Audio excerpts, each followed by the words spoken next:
Hi, Rhett Bayless here with your merchantdoctor.net processing point.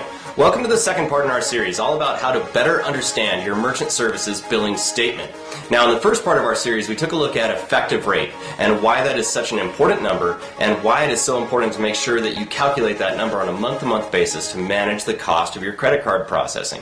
So today what we're going to look at is the actual way that you're being billed for your processing services. In other words, what method is your credit card processor utilizing to calculate the rates and fees that you're charged on a monthly basis.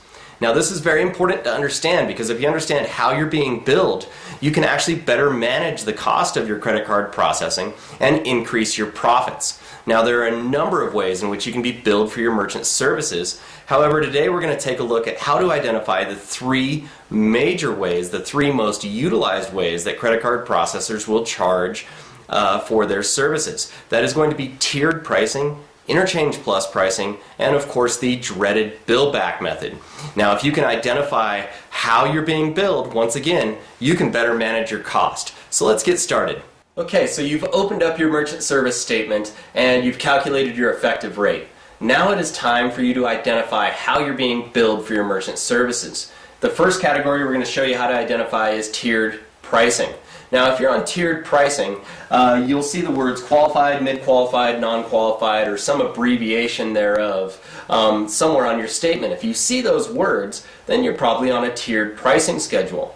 Now, it's called tiered pricing because what the merchant service provider or credit card processor is doing is taking the hundreds of different rate categories that are out there and clumping them into one of 3 or 4 different categories and charging you accordingly.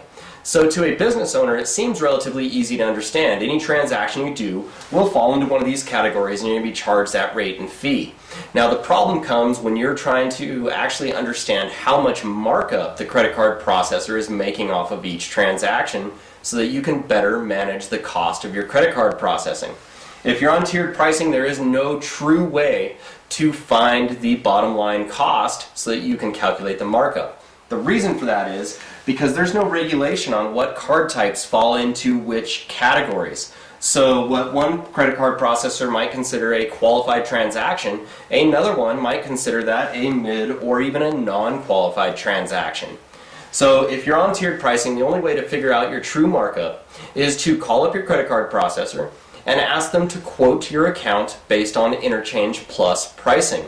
Now, Interchange, of course, is the non-negotiable portion of your credit card processing fees.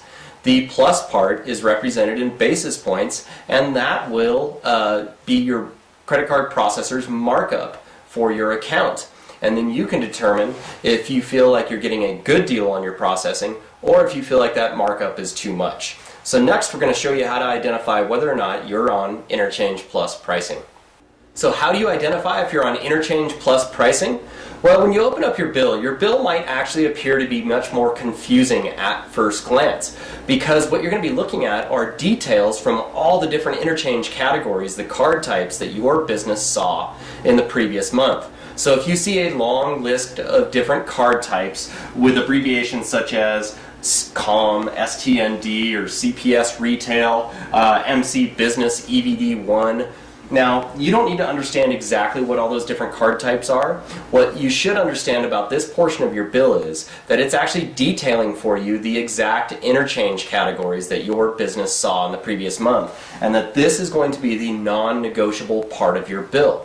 So the next thing you're going to look for is a section with a consistent low discount rate or a consistently low processing rate that is represented in a fraction of a number.